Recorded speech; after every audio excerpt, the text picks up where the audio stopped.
have to finish the suture. Dedication is deep. Okay, so now we're back in the skin again, and we're doing the intracutaneous suture.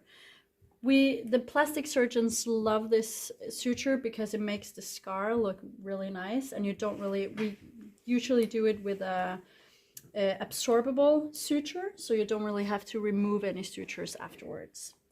You start at the end of the wound, and then you go from the deep and up towards the dermis, which is the white part.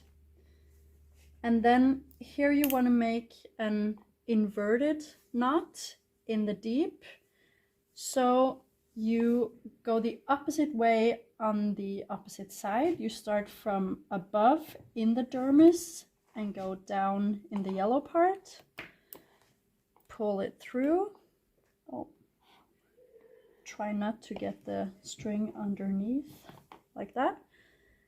And here I make just a regular instrumental knot with 2 times around, 1 time and 1 time, and then you cut your string here.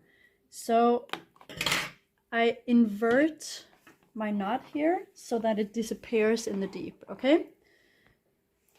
And then you start doing the intracutaneous part, and here you want to do each stitch in the white part of the pad, okay?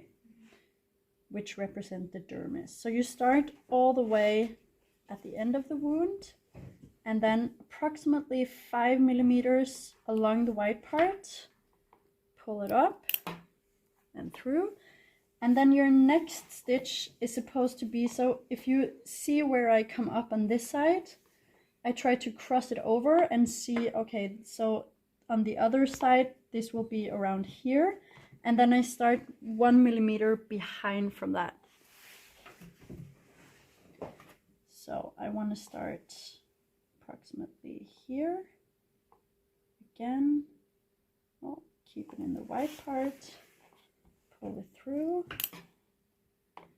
and then I continue again. Have a look, it's there. Okay, 1 millimeter, I'm gonna start here.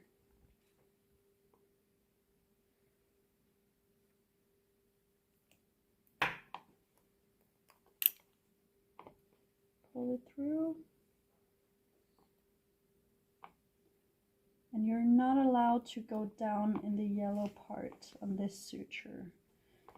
Then you will get like a bulging suture.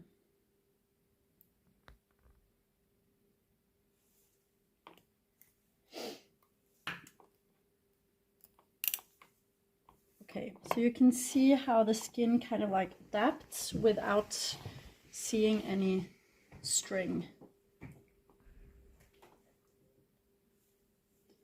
And you continue all the way down. And the way to end this suture, you can do it in different ways. So Sarah and Andreas might show you other ways to do it.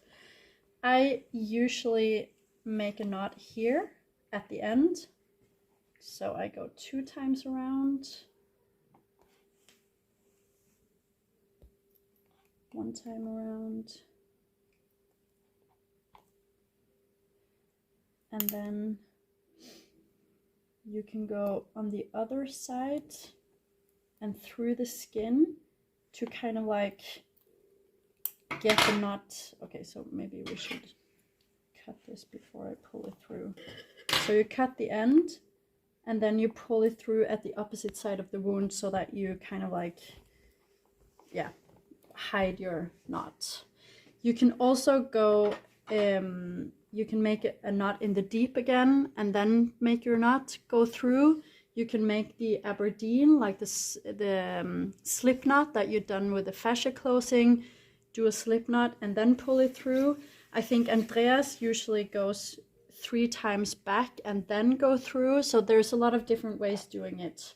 You can find your own way when you've like done it a couple of times. The most important part to practice now is like the intracutaneous back and forth stitching. Okay? Yeah.